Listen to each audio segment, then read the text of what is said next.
साध संगत उस समय तो ਹੁਣ तक श्री गुरबाणी के कीर्तन का और विचारों का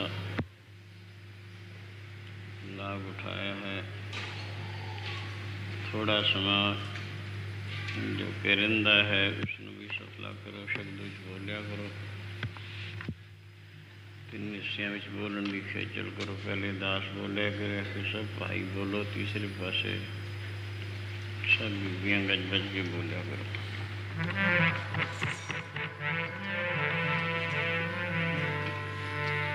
शरण पर्यो दरबारे स्वामी, शरण पर्यो दरबारे, शरण पर्यो दरबारे, शरण पर्यो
चरण कमल संग प्रीत मन लागी,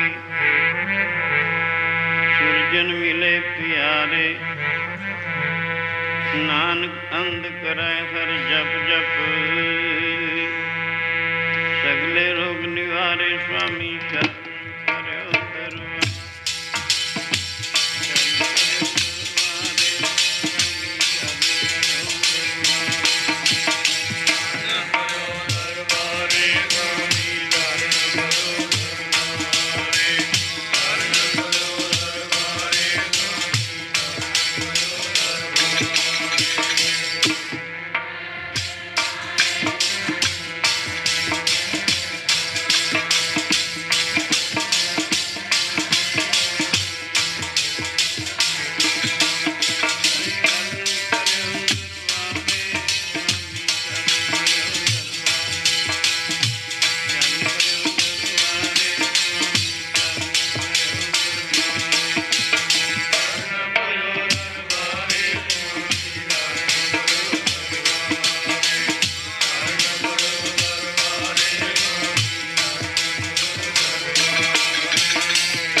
साध संगत अपने ख्यालों बाहरों रोकन की खेचल करो। पूरा ध्यान शब्द और विचार वाल होवे। बचपन तो बाद जो अगली अवस्था आती है उसनों अच्छी बनाने वास्ते अच्छियां पढ़ाइयाँ एजुकेशन हासिल करता है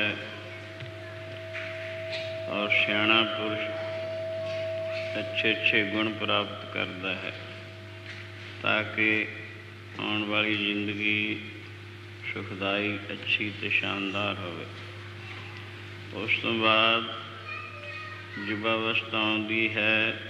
उस अवस्था दे विच खेती पत्ती नौकरी चाकरी वण व्यापार आदि अच्छे करतब करता है, धन कमाने की कोशिश करता है ताकि पिछली उम्र विच जदों शरीर निर्बल हो जाता है, कमज़ोर हो जाता है, कुछ करन दे योग नहीं रह जाता, बैठ के समा सुख नाल गुजरेगा। तो उस तो बाद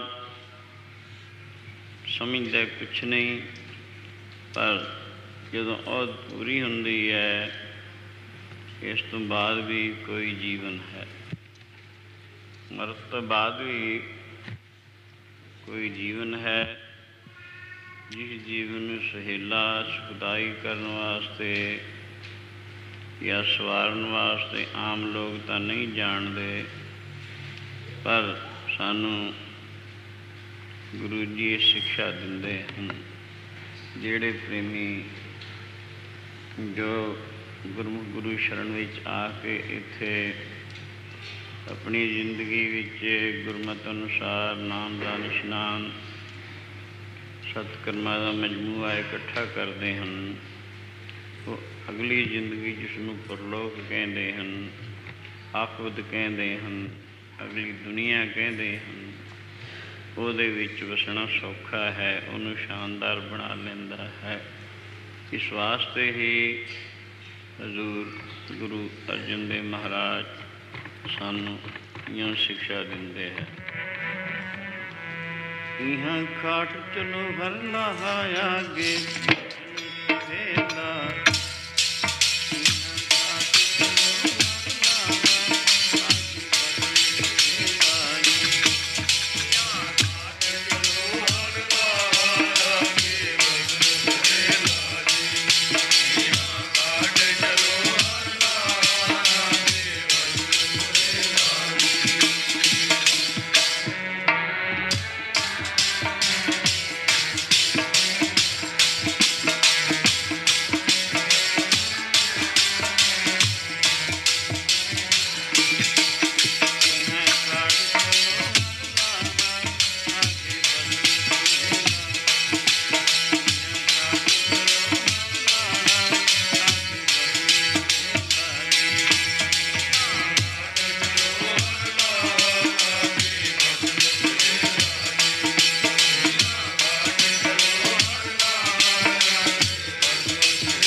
बिनती, सुनो मेरे मीता, संत टहल की वेला, इहाँ खाट चलो हर लाहा, आगे वसन सुहेला। ਇਹ ਦੁਨੀਆ ਵਿੱਚ ਜਿੰਨੀ ਦੇਰ ਤੱਕ ਸਰੀਰ ਵਿੱਚ ਪ੍ਰਾਣ ਚੱਲਦੇ ਹਨ, ਪਰਮੇਸ਼ਰ ਦੇ ਨਾਮ ਦਾ ਲਾਹਾ ਖੱਟੋ। ਅੱਗੇ ਅਗਲੀ ਦੁਨੀਆ ਉਹਦੇ ਵਿੱਚ ਵਸਣਾ ਸੌਖਾ ਹੋ ਜਾਏਗਾ। ਬਲਕਿ ਮੌਜੂਦਾ ਸਮਾਂ ਜਿਹੜਾ ਹੈ, ਭਜਨ ਕਰਨ ਵਾਲਾ ਪੁਰਸ਼ ਇਸ ਵਿੱਚ ਵੀ ਆਮ ਦੁਨੀਆ ਨਾਲੋਂ, ਲੋਕਾਂ ਦੇ ਨਾਲੋਂ ਲੱਖਾਂ ਕਰੋੜਾਂ ਗੁਣਾ ਜ਼ਿਆਦਾ ਸੁੱਖ ਦੀ ਜ਼ਿੰਦਗੀ ਬਸਰ ਕਰਦਾ ਹੈ। ਭਗਤ ਕਬੀਰ ਇੱਕ ਆਦਰਸ਼ਕ ਗ੍ਰਸਤੀ ਸੀ। ਭਗਤ ਨਾਮਦੇਵ ਆਪਣੀ ਕਿਰਤ ਕਰਨ ਵਾਲਾ ਪ੍ਰਭੂ ਦਾ ਭਗਤ ਸੰਤ ਸੇਵੀ ਸੀ। ਸੈਨ, ਰਵਿਦਾਸ ਆਦਿ ਇਹ ਪ੍ਰਭੂ ਦੇ ਅਨੇਕਾਂ ਭਗਤ ਹੋਏ ਹਨ। ਭਾਵੇਂ ਉੱਪਰਲੀ ਅਵਸਥਾ ਬੈਰੂਨੀ ਹਾਲਤ ਦੇਖ ਕੇ ਲੋਕ ਇਹਨਾਂ ਨੂੰ ਗਰੀਬ ਮੰਨਦੇ ਹੋਣਗੇ, ਪਰ ਜਿਹੜੀ ਮਾਨਸਿਕ ਅਵਸਥਾ ਸੀ ਉਸ ਵਕਤ ਦੇ ਬਾਦਸ਼ਾਹਾਂ ਦੇ ਨਾਲੋਂ ਲੱਖਾਂ ਕਰੋੜਾਂ ਗੁਣਾ ਜ਼ਿਆਦਾ ਸੁੱਖ ਦੀ ਜ਼ਿੰਦਗੀ ਇਹਨਾਂ ਬਸਰ ਕੀਤੀ। ਪਰਮ ਸ਼ਾਂਤ, ਪਰਮ ਆਨੰਦ ਵਿੱਚ ਇਹਨਾਂ ਜ਼ਿੰਦਗੀ ਗੁਜ਼ਾਰੀ। ਜਿਸ ਆਨੰਦ ਜੋ ਅਨੁਭਵੀ ਕੀਤਾ ਜਾ ਸਕਦਾ ਹੈ, ਉਸਨੂੰ ਜ਼ੁਬਾਨ ਨਾਲ ਖੋਲ੍ਹ ਕੇ ਦੱਸਿਆ ਨਹੀਂ ਜਾ ਸਕਦਾ। ਸਤਿਗੁਰੂ ਨਾਨਕ ਦੇਵ ਮਹਾਰਾਜ ਅੱਜ ਸੰਸਾਰ ਦਾ ਉਧਾਰ ਕਰਦੇ ਕਰਦੇ ਅਯੁੱਧਿਆ ਸ਼ਹਿਰ ਤੋਂ ਬਾਹਰ ਬੈਠੇ ਹਾਂ। ਮਰਦਾਨਾ ਰਬਾਬ ਵਜਾ ਰਿਹਾ ਹੈ। ਹਜ਼ੂਰ ਸੰਸਾਰ ਦੇ ਮਨਾਂ ਦੀ ਅਵਸਥਾ ਨੂੰ ਅਨੁਭਵ ਕਰਦੇ ਹੋਏ ਸੰਸਾਰ ਦੇ ਮਨ ਇਉਂ ਜਲਦੇ ਬਲਦੇ ਛੱਡਦੇ ਹਨ, ਜਿਵੇਂ ਭੱਠ ਵਿੱਚ ਦਾਣਾ ਪੁੱਜਦਾ ਹੁੰਦਾ ਹੈ। ਉਹਨਾਂ ਦੀ ਸ਼ਾਂਤੀ ਵਾਸਤੇ ਜਿੱਥੇ ਆਪ ਜੀ ਨੇ ਸਾਰੇ ਸੰਸਾਰ ਵਿੱਚ ਫਿਰ ਕੇ ਨਾਮ ਰੂਪੀ ਠੰਡਾ ਜਲ ਬਖਸ਼ਿਆ, ਉੱਥੇ ਨਿਰੰਕਾਰ ਦੇ ਚਰਨਾਂ ਵਿੱਚ ਇਉਂ ਅਰਦਾਸ ਵੀ ਕੀਤੀ। ਮਰਦਾਨਾ ਰਬਾਬ ਵਜਾ ਰਿਹਾ ਹੈ। ਆਪ ਅਰਦਾਸ ਰੂਪੀ ਸ਼ਬਦ ਉਚਾਰਨ ਕਰਦੇ ਹਨ। ਵਾਹਿਗੁਰੂ ਜਗਤ ਜਲੰਦਾ ਰੱਖ ਲੈ, ਵਾਹਿਗੁਰੂ ਜਗਤ ਜਲੰਦਾ ਰੱਖ ਲੈ,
ਦਿਲੰਦਾ ਰਾਖ ਲੈ।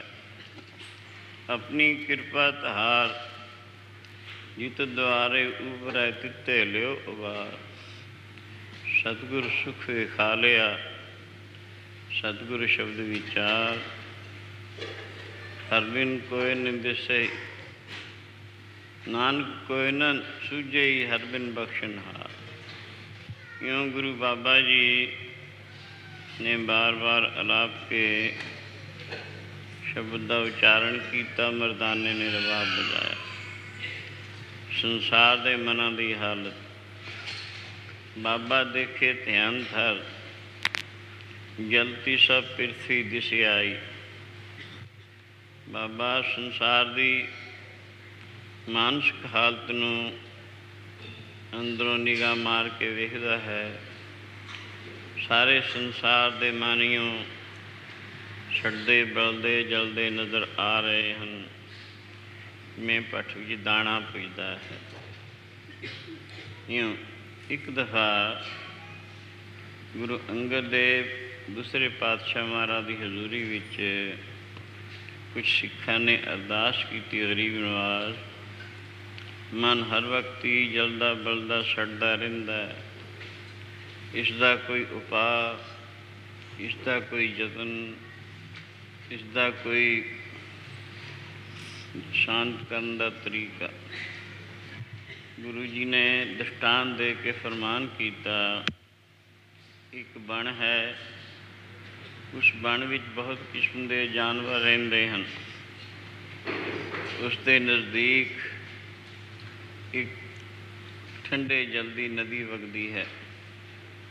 ਉਸ ਬਣ ਨੂੰ 4 ਚੁਫੇਰਿਓਂ ਅੱਗ ਲੱਗ ਜਾਂਦੀ ਹੈ। ਜਿਤਨੇ ਜੰਗਲੀ ਜਾਨਵਰ ਹਨ, ਸਭ ਉਸ ਅੱਗ ਨਾਲ ਸੜ ਸੜ ਕੇ ਭੁੱਜ ਕੇ ਲੂਹ ਹੋ ਕੇ ਵਿੱਚੇ ਮਰਦੇ ਹਨ।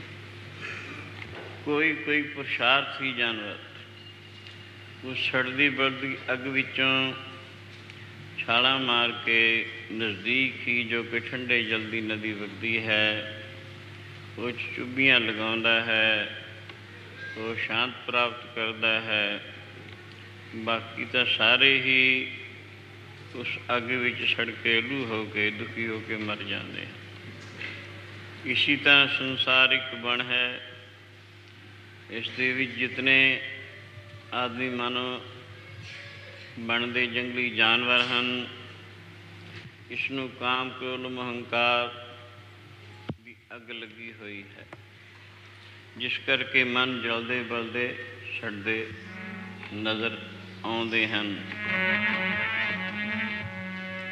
ਪੈਂਦੇ ਤੇ ਸੜਦੇ ਨੇ ਅਗਨੀ ਦੀਆਂ ਨਦੀਆਂ ਦੇ ਵਿੱਚ, ਪੈਂਦੇ ਤੇ ਸੜਦੇ ਨੇ ਅਗਨੀ ਦੀਆਂ ਨਦੀਆਂ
हंस हेत कोप लो, चारे नदियाँ अग पवैं दज्जै नानका, तरिए करमी लग। काम को लोम, ਇਹ ਅੱਗ ਦੀਆਂ ਨਦੀਆਂ ਇਹ ਮਨ ਨੂੰ ਸਾੜਦੀਆਂ ਹਨ। ਬਾਹਰੋਂ ਭਾਵੇਂ ਇਹ ਪ੍ਰਤੀਤ ਨਹੀਂ ਹੁੰਦੀਆਂ, ਲੇਕਿਨ ਮਨ ਨੂੰ ਸਾੜਨ ਵਾਲੀਆਂ ਹਨ। ਜਿਹੜੇ ਇਹਨਾਂ ਵਿੱਚ ਪੈਂਦੇ ਹਨ ਉਹ ਸੜਦੇ ਹਨ। ਸੋ ਦਾਵਾ ਅਗਨ ਤ੍ਰਿਣ ਸਭ ਜਾਲੇ, ਕੋਈ ਹਰਿਓ ਬੂਟ ਰਿਹੋ ਰੀ। ਇਸ ਅੱਗ ਨੇ ਸਾਰੇ ਬੂਟੇ ਸਾੜ ਛੱਡੇ ਹਨ। ਕੋਈ ਕੋਈ ਬੂਟਾ ਟਹਿਕਦਾ ਨਜ਼ਰ ਆਉਂਦਾ ਹੈ।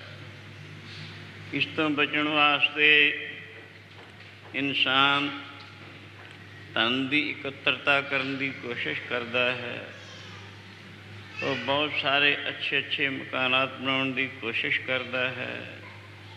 ਅੱਛੀਆਂ ਮੋਟਰਾਂ ਆਦਿ ਹੋਰ ਪਹੁੰਚ ਰੱਖਣ ਦੀ ਕੋਸ਼ਿਸ਼ ਕਰਦਾ ਹੈ। ਪੁੱਤਰ ਧੀਆਂ ਆਦਿ ਹੋਣ ਇਹਨਾਂ ਦੀ ਕੋਸ਼ਿਸ਼ ਕਰਦਾ ਹੈ। ਪਰ ਐਸਾ ਕੁਛ ਹੋਣ ਦੇ ਬਾਵਜੂਦ ਵੀ ਇਹ ਨਦੀਆਂ ਇਹੀਆਂ ਜਿਹੀਆਂ ਹਨ, ਅੰਦਰ ਹੀ ਅੰਦਰ ਇਸ ਨੂੰ ਸਾੜੀ ਹੀ ਜਾਂਦੀਆਂ। ਅੰਦਰ ਝਾਤੀ ਮਾਰ ਕੇ ਵੇਖ ਲਓ, ਨਿਗਾਹ ਮਾਰ ਕੇ ਦੇਖ ਲਓ ਕਿ ਇਹਨਾਂ ਨੇ ਕਿਸੇ ਦਾ ਚਿੱਤ ਸ਼ਾਂਤ ਕੀਤਾ। ਜਿਨ੍ਹਾਂ ਪਦਾਰਥਾਂ ਦੇ ਨਾਲ ਇਹ ਮਨ ਨੂੰ ਸ਼ਾਂਤ ਕਰਨਾ ਚਾਹੁੰਦਾ ਹੈ, ਉਹ ਤਾਂ ਬਲਕਿ ਜ਼ਿਆਦਾ ਅਸ਼ਾਂਤ ਕਰਨ ਵਾਲੇ ਹਨ। ਕਿਉਂ? ਪਦਾਰਥਾਂ ਦੇ ਦੋ ਸੁਭਾਵ ਹਨ, ਈਸ਼ਵਰ ਵੱਲੋਂ ਰੱਖੇ ਗਏ। ਇਹਨਾਂ ਦਾ ਫਲ ਅਤ੍ਰਿਪਤੀ ਔਰ ਰਾਗ ਦਵੈਸ਼ ਹੈ। ਜਿਸ ਵਸਤੂ ਦੇ ਇਹ ਦੋ ਸੁਭਾਵ ਹੋਣ, ਰਾਗ ਦਵੈਸ਼ ਨਾ ਰਾਗ ਨਾ ਪਿਆਰ ਦਾ ਹੈ, ਦਵੈਸ਼ ਨਾ ਵਿਰੋਧ ਦਾ ਹੈ, ਇਹ ਹੋਵੇ ਅਤ੍ਰਿਪਤੀ ਕਹੀਏ ਜਿਸ ਨਾਲ ਰੱਜ ਨਾ ਆਵੇ। ਜਿਸ ਵਸਤੂ ਦੇ ਇਹ ਦੋ ਸੁਭਾਵ ਹੋਣ, ਉਸ ਤੋਂ ਸ਼ਾਂਤੀ ਦੀ ਆਸ ਕੈਸੇ ਹੋ ਸਕਦੀ ਹੈ? ਅਗਰ ਇਹੋ ਜਿਹੀ ਗੱਲ ਹੁੰਦੀ, ਸਵਰਗ ਦਾ ਰਾਜਾ ਜੋ ਐਸ਼ਵਰਜ ਦੀ ਅਵਧੀ ਹੈ, ਐਸ਼ਵਰਜ ਦਾ ਰਿਕਾਰਡ ਹੈ, ਇਤਨਾ ਐਸ਼ਵਰਜ ਕਿਸੇ ਵੀ ਦੇ ਧਾਰੀ ਨੂੰ ਪ੍ਰਾਪਤ ਨਹੀਂ, ਉਹਦਾ ਚਿੱਤ ਸ਼ਾਂਤ ਹੋ ਜਾਣਾ ਚਾਹੀਦਾ ਸੀ, ਪਰ ਨਹੀਂ ਹੋਇਆ। ਇਉਂ ਪੁੱਜਦਾ ਜਿਵੇਂ ਪੱਠ ਵਿੱਚ ਦਾਣਾ ਪੁੱਜਦਾ ਹਮੇਸ਼ਾ। ਇਸ ਕਰਕੇ ਇਹ ਨਦੀਆਂ ਮਨ ਨੂੰ ਸਾੜਨ ਵਾਲੀਆਂ ਹਨ। ਗੁਰੂ ਜੀ ਨੇ ਫਰਮਾਇਆ ਸੰਸਾਰ ਇੱਕ ਬਣ ਹੈ, ਉਸ ਦੇ ਵਿੱਚ ਤਮਾਮ ਲੋਕ ਮਾਨੋ ਜੰਗਲੀ ਜਾਨਵਰ ਹਨ। ਕਾਮ ਕ੍ਰੋਧ ਲੋਭ ਹੰਕਾਰ ਆਦਿ ਅੱਗ ਲੱਗੀ ਹੋਈ ਹੈ। ਮਨ ਇਹਨਾਂ ਵਿੱਚ ਸੜ ਸੜ ਕੇ ਲੂ ਹੋ ਰਹੇ ਹਨ। ਕੋਈ ਕੋਈ ਪੁਰਸ਼ਾਰਥੀ ਜਾਨਵਰ ਯਾਨੀ ਇਸ ਦੇ ਨਜ਼ਦੀਕ ਸੰਸਾਰ ਵਿੱਚ ਹੀ ਸਤਸੰਗ ਰੂਪੀ ਠੰਡੇ ਜਲ ਦੀ ਨਦੀ ਵਗ ਰਹੀ ਹੈ, ਜੋ ਉੱਦਮ ਕਰਕੇ ਆਪਣੇ ਵਿਵਹਾਰਾਂ ਵਿੱਚੋਂ, ਆਪਣੇ ਧੰਦਿਆਂ ਵਿੱਚੋਂ ਸਮਾਂ ਕੱਢ ਕੇ ਸਤਸੰਗ ਵਿੱਚ ਪਹੁੰਚ ਕੇ ਉੱਥੇ ਆਪਣੇ ਮਨ ਨੂੰ ਹਰੀ ਜਸ ਦੇ ਵਿੱਚ ਚੁੱਭੀਆਂ ਲਵਾਉਂਦੇ ਹਨ, ਯਾਨੀ ਜੋੜਦੇ ਹਨ। ਉਹੀ ਸ਼ਾਂਤੀ ਪ੍ਰਾਪਤ ਕਰ ਸਕਦੇ ਹਨ, ਵਰਨਾ ਸਭ ਹੀ ਸੜ ਸੜ ਕੇ ਲੂ ਹੋ ਕੇ ਮਰਦੇ ਹਨ। ਪੈਂਦੇ ਤੇ ਸੜਦੇ ਨੇ ਅਗਨੀ ਦੀਆਂ ਨਦੀਆਂ,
ਸਾਰੀ ਮਨਾਂ ਦੀ ਅਵਸਥਾ ਨੂੰ ਮੁੱਖ ਰੱਖਦਿਆਂ ਗੁਰੂ ਜੀ ਨੇ ਐਸੇ ਉਚਾਰਨ ਕੀਤਾ। ਇਉਂ ਆਪ ਜੀ ਸਾਰੇ ਸੰਸਾਰ ਦੇ ਮਨਾਂ ਦੀ ਸ਼ਾਂਤੀ ਵਾਸਤੇ ਨਿਰੰਕਾਰ ਦੀ ਦਰਗਾਹ ਵਿੱਚ ਅਰਦਾਸ ਕਰਦੇ ਨੇ। ਭਾਵੇਂ ਆਪ ਜੀ ਨੇ ਸਾਰੀ ਜ਼ਿੰਦਗੀ ਸੱਤਾਂ ਦੀਪਾਂ ਨਵਾਂ ਖੰਡਾਂ ਵਿੱਚ ਫਿਰ ਕੇ ਸੰਸਾਰੀ ਦੁਨਿਆਵੀ ਲੋਕਾਂ ਦੇ ਮਨਾਂ ਨੂੰ ਸ਼ਾਂਤ ਕਰਨ ਵਾਸਤੇ ਹੀ ਲਗਾਈ, ਪਰ ਫਿਰ ਵੀ ਨਿਰੰਕਾਰ ਦੀ ਦਰਗਾਹ ਵਿੱਚ ਸਭ ਦੇ ਵਾਸਤੇ ਇਉਂ ਪ੍ਰਾਰਥਨਾ ਕਰਦੇ ਹਨ। ਵਾਹਿਗੁਰੂ ਜਗਤ ਜਲੰਦਾ ਰਖ ਲੈ, ਵਾਹਿਗੁਰੂ ਜਗਤ ਜਲੰਦਾ ਰਖ ਲੈ,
ਬਾਬਾ ਜੀ ਸ਼ਬਦ ਦਾ ਉਚਾਰਨ ਕਰਦੇ ਹਨ।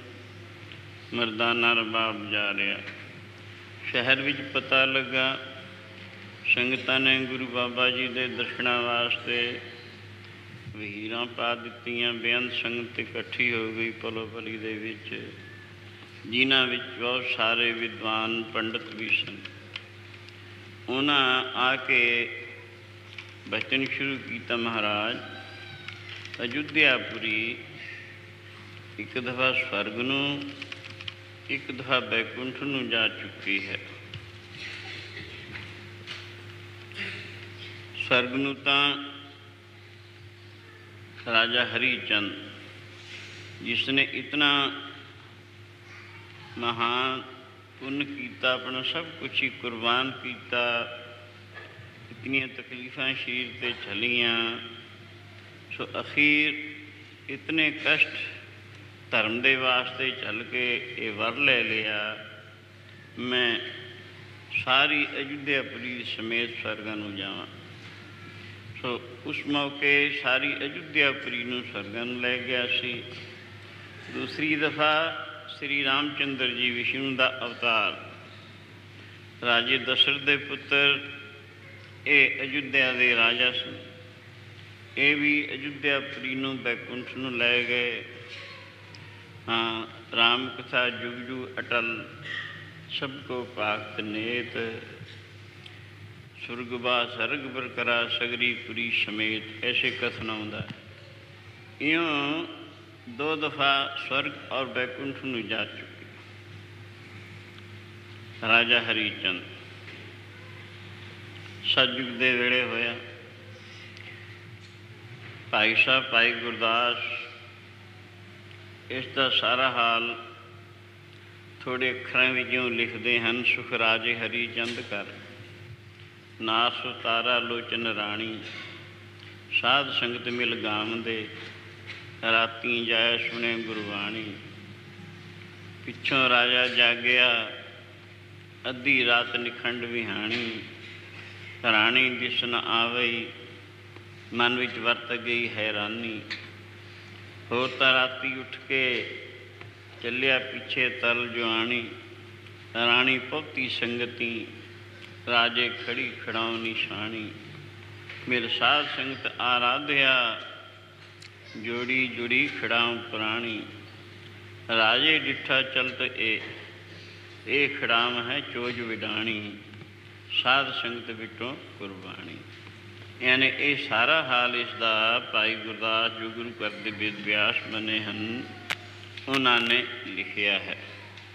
जिदा भाव है राजा हरिचंद जिस वक्त राजगद्दी ते बैठा, उस मौके इसनों धर्म का ज्ञान नहीं सी, धर्म की सूझबूझ नहीं सी, बल्कि इस तो उल्ट रस्ते चल रहा सी। धर्म के रस्ते चलने वालियां नूं एक किस्म का टिकाउण समझदा हुंदा, पर देवनेत नाल पूरले संस्कारां करके इसकी शादी राणी तारा नाल होई, जिसनूं बचपन तो ही अपनी माता की संगत करके सत्संग करन दा और भजन का सुभाव पै चुका सी। इन्हें जिसका जीवन सत्संगमई और भजनमई बन चुकिया सी, ये उसनूं अमल पै चुकिया सी। उसकी शादी राजे हरिचंद नाल हुई। पर जिस वक्त राणी तारा ने आके वेख्या राजिद ख्यालात नास्तिक, धर्म तो उल्ट, चित्त नूं बड़ा दुख होया। ओहो, आश्चर्य बात है, सारी जिंदगी का साथी इहो जिहा मिलिया जिहदे ख्यालात में तो बिल्कुल ही उल्ट। ये तो नरकमई जिंदगी है। तो इस नाल तां बहुत अच्छी मन्नी है सतपुरुषां ने, सियाणे पुरुषां ने। ये कोई जिंदगी है जिहड़ी सत्संग भजन तो बिना है, भावें राज भागी क्यों ना प्राप्त हो। सो सोचिया राणी तारा ने, अच्छा जो होना सी संजोग हो गया, पर कोशिश इसनों सुधारन की की जाएगी। मैं अपना सारा ताण लगावांगी ताकि राजा धर्मात्मा बन जाए। अगर राजा धर्मात्मा बन गया, प्रजा खुद ब खुद अच्छी हो जाएगी, जैसा राजा तथा प्रजा। तो यूँ करके राणी तारा नूं ये पता लगा भी राजा वैसे ज़ाहिरा तौर पर तो सत्संग के खिलाफ है, पर इत्थे शहर दे विच एक थां जिहड़े सत्संगी पुरुष जिन्हां जीवन भजन ते सत्संग है, वो अपनी रूहानी खुराक हासिल करने वास्ते सवेरे सवेरे एक थां इकट्ठे हुंदे ने सत्संग विच, हरी जस करके अपनी रूहानी खुराक हासिल करके तारियां दी छां छां दे विच वो अपने घरीं चले जाते हैं। ये इस गल का इस राणी तारा नूं पता लग गया।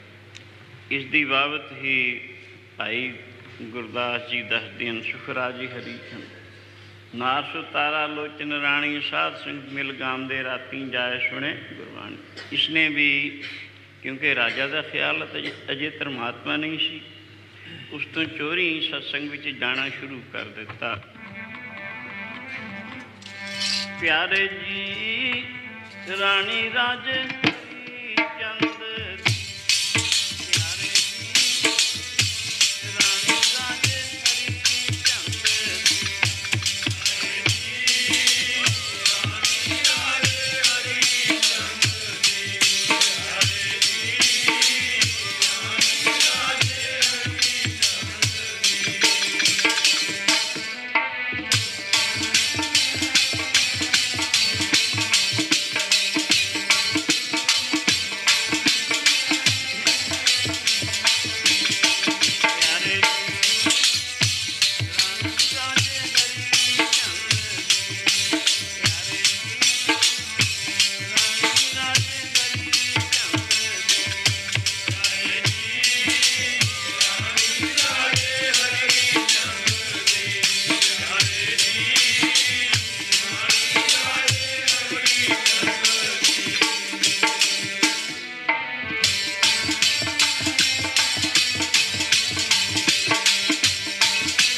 ਰਾਣੀ ਨੇ ਰਾਜਾ ਤੋਂ ਚੋਰੀ, ਕਿਉਂਕਿ ਉਸਨੂੰ ਅਜੇ ਧਰਮ ਦਾ ਸਤਸੰਗ ਦਾ ਸ਼ੌਕ ਨਹੀਂ ਸੀ। ਉਸਨੇ ਰਾਣੀ ਨੇ ਰਾਜਾ ਤੋਂ ਚੋਰੀ ਸਤਸੰਗ ਵਿੱਚ ਜਾਣਾ ਸ਼ੁਰੂ ਕਰ ਦਿੱਤਾ। ਨੇਰੇ ਨੇਰੇ ਸਮਾਪਤੀ ਹੋ ਜਾਂਦੀ। ਸਾਰੇ ਪ੍ਰੇਮੀ ਰੂਹਾਨੀ ਖੁਰਾਕ ਹਾਸਲ ਕਰਕੇ ਨੇਰੇ ਨੇਰੇ ਆਪਣੇ ਘਰੀਂ ਆ ਜਾਂਦੇ। ਰਾਣੀ ਤਾਰਾ ਨੇ ਵੀ ਸੁਖ ਤੇ ਚੁੱਪ ਚਪਾਤੇ ਇਸ਼ਨਾਨ ਕਰਨਾ। ਸਰੀਰ ਦੀ ਸ਼ੁੱਧੀ ਤੋਂ ਬਿਨਾ ਭਜਨ ਨਹੀਂ। ਨਾਨਕ ਨਾਮ ਖੁਦਾਇਆ ਕਾ ਮਨ ਛੇ ਮੁਖ ਲੈ। ਜਾਂ ਇੱਕ ਗੋਲੀ ਨੂੰ ਨਾਲ ਲੈਣਾ ਔਰ ਸਤਸੰਗ ਵਿੱਚ ਪਹੁੰਚਣਾ, ਮਨ ਚਿੱਤ ਲਗਾ ਕੇ ਸਤਸੰਗ ਕਰਨਾ ਔਰ ਅੰਧੇਰੇ ਅੰਧੇਰੇ ਤਾਰਿਆਂ ਦੀ ਛਾਂ ਵਿੱਚ ਹੀ ਆਪਣੇ ਘਰ ਆ ਜਾਣਾ। ਰਾਜਾ ਨੂੰ ਇਸ ਗੱਲ ਦਾ ਕੁਝ ਪਤਾ ਨਹੀਂ। ਕੁਝ ਸਮਾਂ ਗੁਜ਼ਰਿਆ। ਇੱਕ ਦਿਨ ਦਾ ਜ਼ਿਕਰ, ਰਾਣੀ ਜਦੋਂ ਸਤਸੰਗ ਨੂੰ ਚਲੀ ਗਈ, ਪਿੱਛੋਂ ਕੁਦਰਤੀ ਰਾਜਾ ਨੂੰ ਜਾਗ ਆਉਂਦੀ ਹੈ। ਰਾਜਾ ਨੇ ਦੇਖਿਆ ਰਾਣੀ ਆਪਣੇ ਬਿਸਤਰ ਉੱਪਰ ਨਹੀਂ ਹੈ, ਗੈਰ ਹਾਜ਼ਰ ਹੈ। ਮਨ ਵਿੱਚ ਕਈ ਕਿਸਮ ਦੇ ਸ਼ੱਕ ਸ਼ਕੂਕ ਪੈਣੇ ਸ਼ੁਰੂ ਹੋਏ, ਜੋ ਕਿ ਇਹੋ ਜਿਹੇ ਸਮਿਆਂ 'ਚ ਅਕਸਰ ਇਹਨਾਂ ਲੋਕਾਂ ਦੇ ਦਿਲਾਂ ਵਿੱਚ ਪੈਂਦੇ ਹਨ। ਰਾਜਾ ਨੇ ਸੋਚਿਆ, ਕਿੱਧਰ ਗਈ, ਕਿਵੇਂ ਗਈ, ਕਿਉਂ? ਇਹ ਜਿਹੇ कई किस्म के दिल विच ख्याल लिया कि सोचा भी अज चुप रहो, कल इस गल का अच्छी तरह भेद कढ़िया जाएगा। उस दिन तो इउं समा गुजारिया, चुप रहा। दूसरी रात राजा हुशियार रहा, सुता नहीं, नींद नहीं आई, यही सोचता रहा इस गल का भेत लेना है। राणी इस वक्त पहरात सवा पहरात ने इशनान आदि करके चपाते गोली नूं नाल लेके सत्संग वाल नूं चल पई। राजा पहले ही जागदा सी। पहले समय के राजे वीर यात्रा करते हुंदे। वीर यात्रा वो हुंदी जो खुफिया पुलिस करती है। गरीबाना लिबास पहन के प्रजा दे विच फिरना, प्रजा की खबर लैनी, दुखी सुखी भी सार पुछनी, जे कोई दुखी देखना उसका दुख दूर करने की कोशिश करनी, सुखी देखना तो खुश होना। क्यों?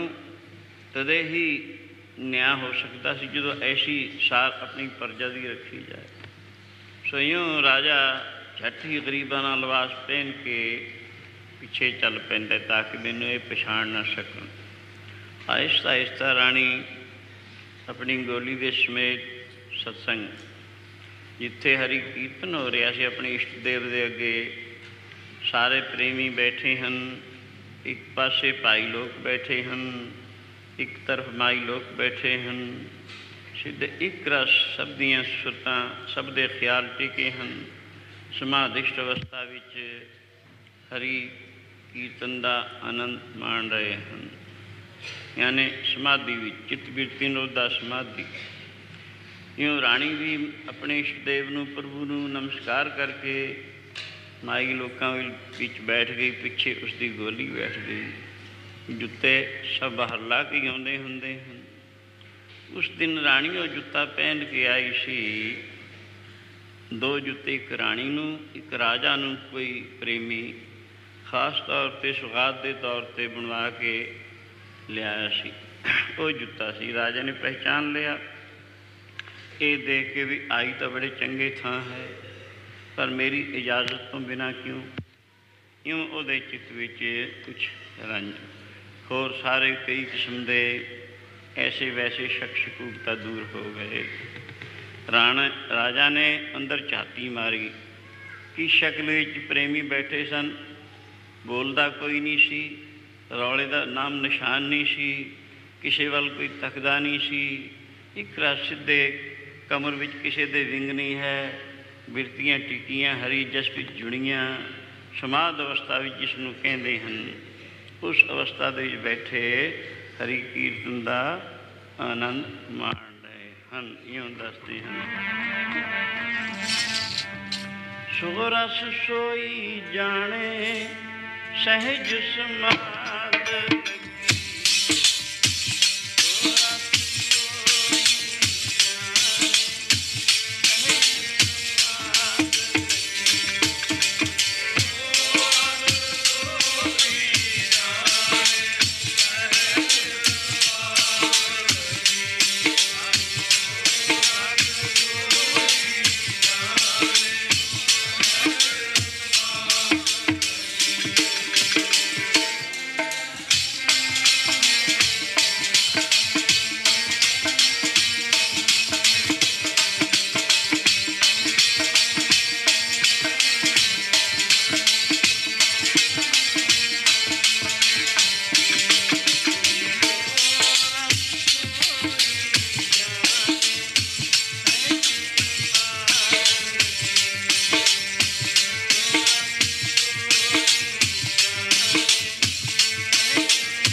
समाध लगी है पीतर, सो रस सोई जाने जीओ।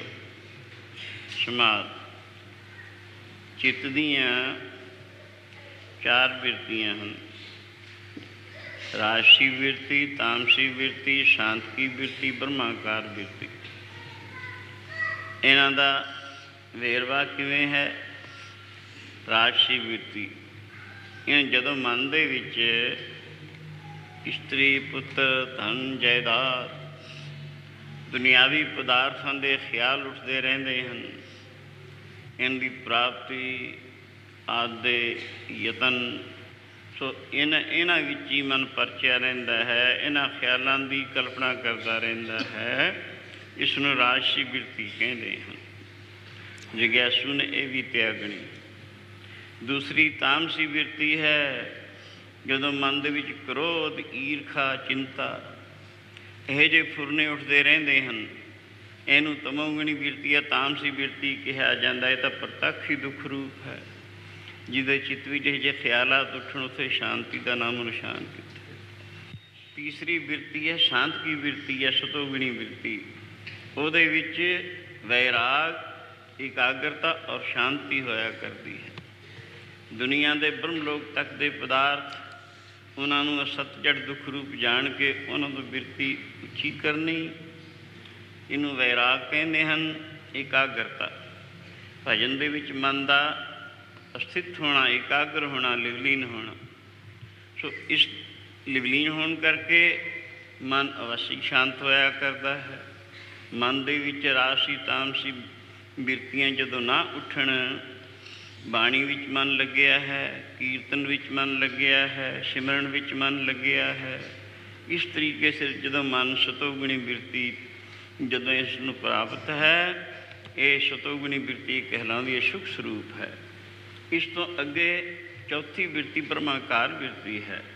इउं करते करते करते जो ब्रह्म ज्ञान की अवस्था आउंदी है, उस मौके तत्व ज्ञान वासना है मनोनाश का अभ्यास करके बिरती ब्रह्माकार होंदी है। अखीर बिरती बिरती पना ही छड़ जाती है, बिरतहीन अवस्था आ जाती है, जिसका प्रकाशक केवल आत्मा है।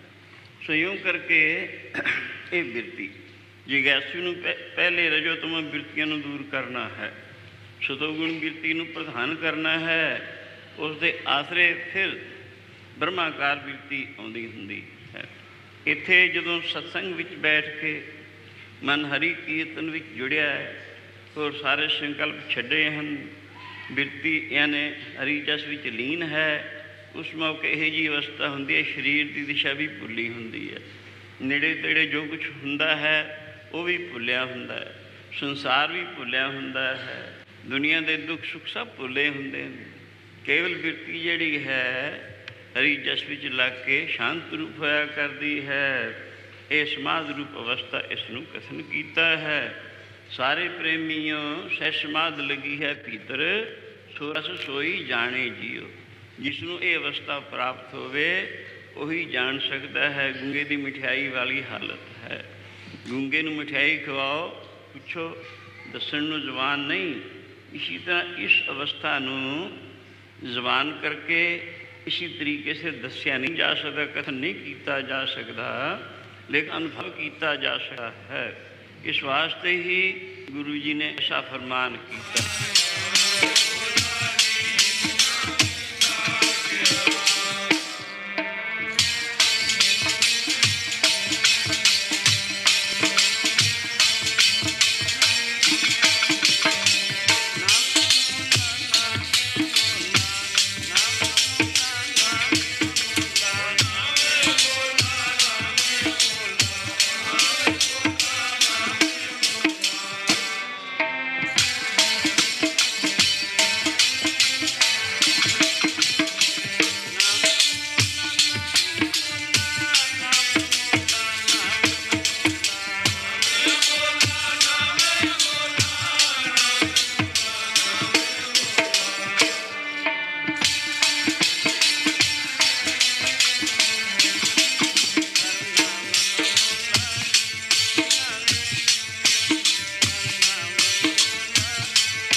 को लगा जिसके वड भागा।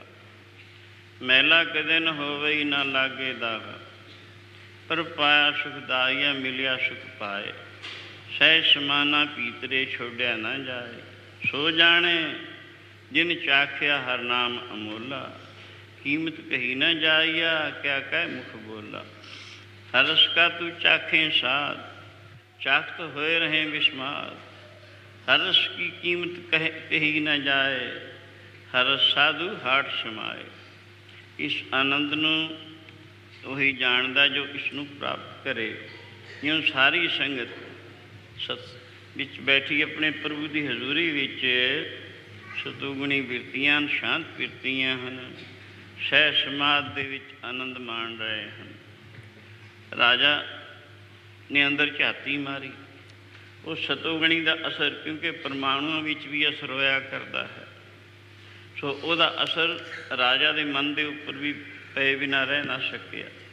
ਉਹਦੇ ਮਨ ਉੱਪਰ ਵੀ ਸਤੋਗੁਣੀ ਦਾ ਅਸਰ ਪਿਆ ਹੈ। ਸੋਚਿਆ ਰਾਣੀ ਆਈ ਤਾਂ ਚੰਗੇ ਥਾਂ, ਪਰ ਮੇਰੀ ਆਗਿਆ ਤੋਂ ਬਿਨਾਂ।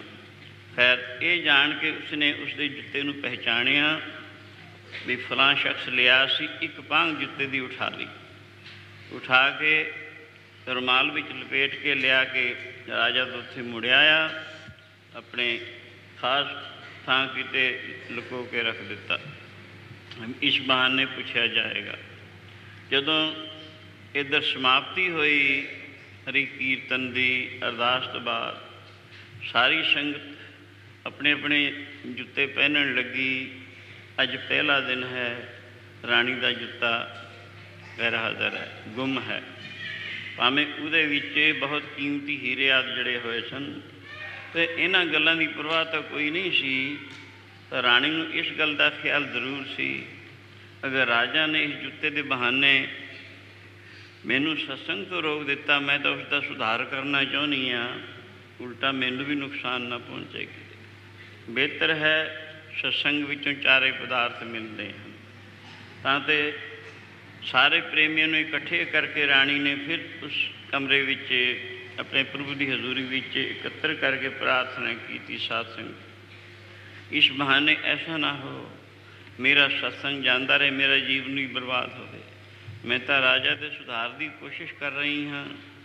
ਇਹ ਮੇਰਾ ਜੁੱਤਾ ਗੁੰਮ ਹੋ ਗਿਆ। ਉਹ ਜੁੱਤਾ ਖਾਸ ਹੈ, ਖਾਸ ਜੁੱਤੇ ਵੱਲ ਜ਼ਿਆਦਾ ਧਿਆਨ ਹੈ। ਅਗਰ ਮੇਰੇ ਤੋਂ ਪੁੱਛ ਗਿੱਛ ਹੋਈ, ਐਸਾ ਨਾ ਹੋ ਮੈਨੂੰ ਸਤਸੰਗ ਤੋਂ ਰੁਕਾਵਟ ਹੋਵੇ। ਸਾਰੀ ਸੰਗਤ ਇਸ ਗੱਲ ਨੂੰ ਮੱਦੇ ਨਜ਼ਰ ਰੱਖ ਕੇ ਅਰਦਾਸ ਕਰੋ ਆਪਣੇ ਪ੍ਰਭੂ ਦੇ ਅੱਗੇ, ਤਾਂ ਕਿ ਮੇਰਾ ਜੁੱਤਾ ਮਿਲ ਜਾਵੇ।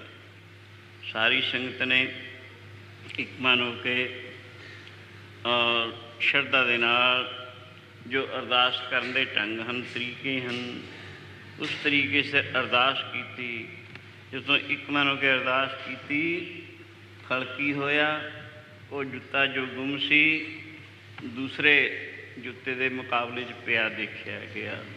ਇਉਂ ਦੱਸਦੇ ਹਨ, ਮਿਲ ਸਾਧ ਸੰਗਤ ਆਰਾਧਿਆ ਜੋੜੀ ਜੁੜੀ ਖਿਡਾਮ ਪੁਰਾਣੀ।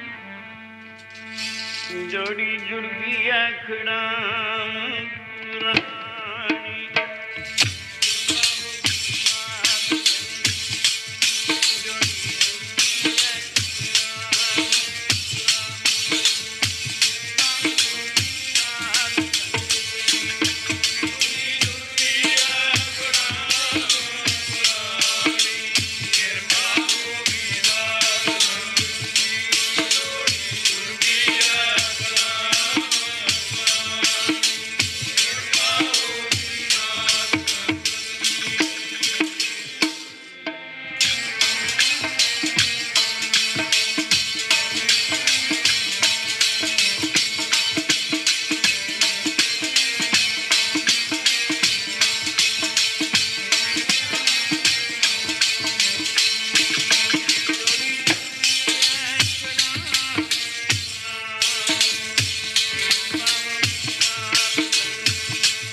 साध संगत आराध्या, जोड़ी जुड़ी खिड़ाम पुराणी।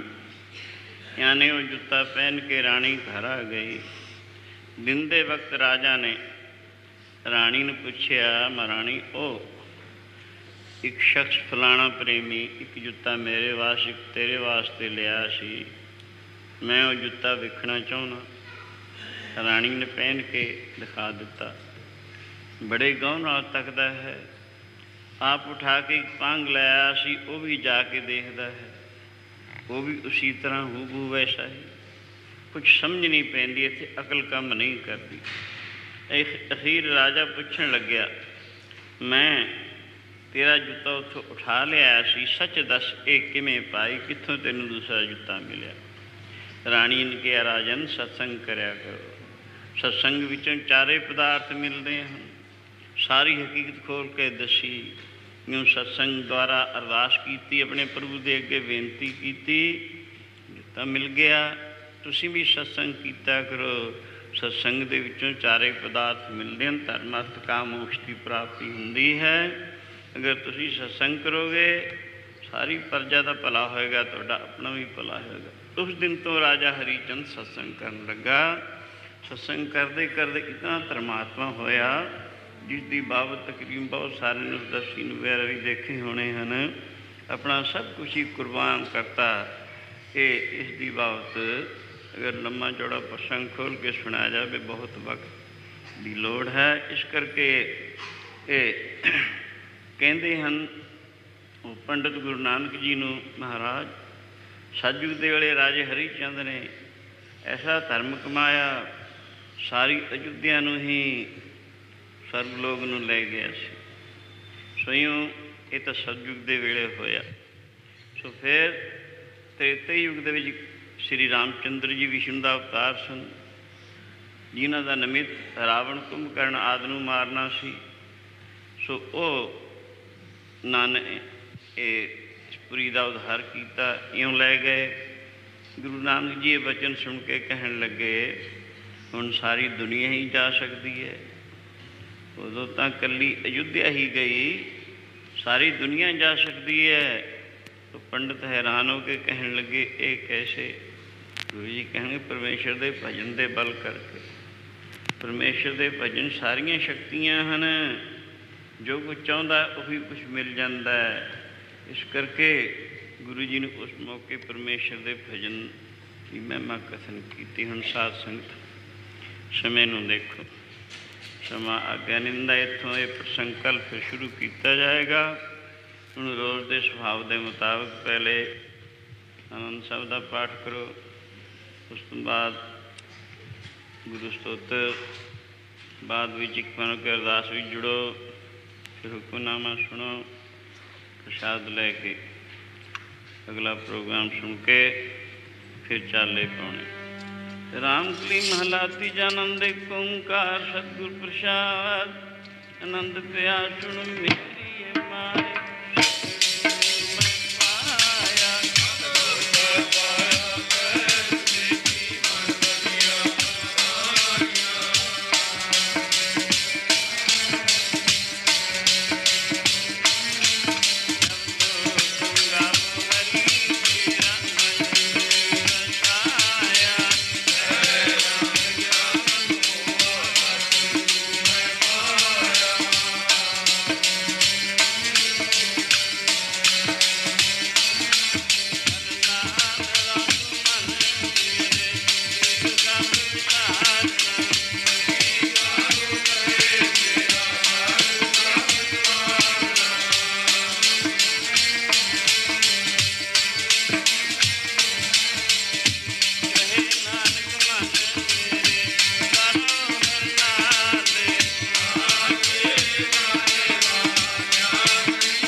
Jaya